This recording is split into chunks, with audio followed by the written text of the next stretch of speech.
Ce jour-là, il y avait un soleil éclatant, allant même jusqu'à se refléter sur le sol et éblouir quiconque regarderait à ses pieds. Ce jour-là, tout semblait paisible dans cet endroit que nous n'avions encore jamais découvert. Ce jour-là, tout était paisible. Ce jour-là, nous marchions sur une route de campagne qui de plus n'était pas protégée par les arbres. Je me souviens encore de l'odeur des fleurs chatouillant mon nez, ainsi que du sourire de Léo. Cet homme avait un sourire éclatant, et surtout constant. Je me souviens également de notre mission. Nous devions retrouver les vestiges d'une pile funéraire datant de l'Antiquité. Cette pile funéraire abritait un des seuls trésors qui demeurait encore intact. Je me souviens lui avoir expliqué pourquoi ce trésor était rare, mais il ne paraissait pourtant pas étonné de sa rareté.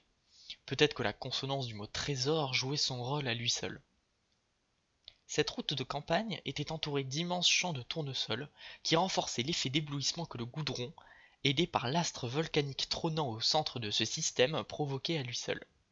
Pourtant, cet éblouissement était provoqué avec des rayons projetés 8 minutes auparavant. Avec un calcul rapide et étant donné la situation, il ne nous resterait plus que 36 minutes avant de réellement souffrir de la chaleur. Léo réajusta sa casquette sur sa tête et s'arrêta. Il regarda au loin et me pointa du doigt un endroit plutôt dégagé. De là où nous nous trouvions, nous ne pouvions observer que peu de choses, mais l'endroit qu'il me pointait me paraissait un endroit plausible. C'était une petite zone, adossée à la colline, se trouvant à proximité d'un manoir isolé. Je tournai la tête pour le regarder. « Je pense que c'est là, non ?» me disait-il. J'acquiesçai d'un simple hochement de la tête. Nous nous dirigions désormais vers ce petit espace clairsemé, sans pour autant être sûrs que nous allions y trouver ce que nous cherchions. Plus nous nous enfoncions dans la forêt, plus la chaleur s'atténuait. Mais, plus nous nous dirigions vers la supposée pile funéraire, plus mon ressenti était mauvais. Une fois arrivés dans l'éclaircissement et après une bonne heure de marche, ce n'était pas cette pile qui nous attendait mais un vaisseau plutôt étrange. Ce vaisseau était d'un gris éclatant qui reflétait la lumière ainsi que la chaleur du soleil, nous ramenant à la réalité. Il était d'une forme similaire à celle d'un diamant, mais possédait cependant une extension longue d'approximativement 3 mètres. Ce vaisseau était composé de 2 grandes pattes à l'arrière pour maintenir l'extension et de 4 de moindre taille pour maintenir la plateforme principale. Cette zone, qui paraissait petite au loin, était en fait d'une taille plutôt grande puisqu'elle accueillait cet appareil qui devait tout de même faire une dizaine de mètres de long.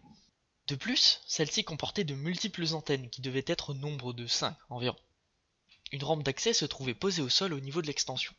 Si un être quelconque devait sortir de ce vaisseau, Léo et moi le verrions directement. Et c'est ce qu'il se produisit. Au premier abord, nous ne pouvions voir que leurs longues capes rouges qui arboraient leur silhouette. Puis, une fois descendus de leur vaisseau, ils se retournèrent et nous pouvions réellement voir à qui nous avions affaire. Ces 2 étranges personnes avaient un plastron noir luisant. Ils avaient également au niveau de leurs jambes des protections de la même couleur que le reste. Ils ressemblaient pourtant à des humains normaux, mais ils possédaient tout de même des armes que je n'avais pas encore cataloguées. Elles ressemblaient à des armes siluriennes, mais avec quelques différences que je ne saurais vous expliquer. Ces 2 personnes nous avaient mis en joue dès qu'ils avaient pu nous apercevoir. Ils nous avaient dit s'appeler les Frodeck. Léo et moi avions donc levé nos mains, puis, après un bref dialogue dont je n'ai plus le souvenir, nous nous engouffrions au travers des arbres et des multiples fourrages que constituait cette forêt, plutôt dense pour sa faible superficie. Nous pensions avoir réussi à les fuir au moment où nous étions arrivés sur la route, mais ces 2 hommes continuaient à nous poursuivre. Désormais, la chaleur du soleil était devenue un frein à notre fuite. De toute évidence, ces Frodeck n'étaient pas ici pour nous éliminer au départ, mais notre objectif commun les avait poussés à vouloir nous éliminer de manière définitive. Le Tardis s'était posé en plein milieu d'un de ces champs de tournesol. C'est au milieu de ce champ que nous étions pourtant les plus visibles. Durant notre fuite, nos nouveaux ennemis parvinrent à toucher Léo, qui s'écroula. Peu de temps après, son corps, sous l'effet du laser, s'évapora. En larmes, je me souviens me relever et les fixer, puis me retourner et repartir en courant en direction de mon vaisseau. J'empoignai ensuite mon tournevis et le pointa devant moi, puis l'activa.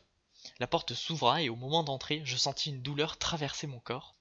Puis, une fois la porte refermée et moi à l'intérieur, un frisson parcourra tout mon corps, de mes jambes en passant par mes 2 cœurs ainsi que mon crâne. Je souffrais. Je me dirigeais vers le panneau de commande, lentement, tout en serrant les dents. Devant celui-ci, je décidai de m'arrêter pour observer le mot laissé par Léo auparavant. Ce mot disait « Vous êtes une docteure magnifique, ne l'oubliez pas ».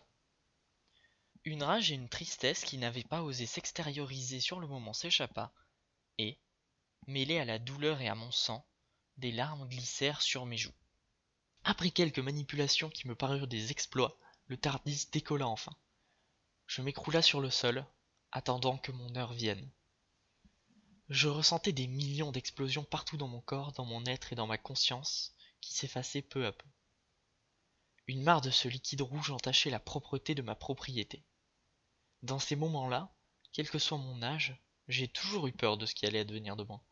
C'est vrai, je pourrais perdre de mon élégance et devenir un Blex à pattes longues, ou alors devenir un Sycorax, mais ce que je préférais par-dessus tout, c'était conserver mon apparence humaine. C'est donc en ce jour si ensoleillé, qui paraissait au premier abord parfait, quoique lourd, que moi, le docteur, ou la docteur, me régénérai après une longue et lente agonie.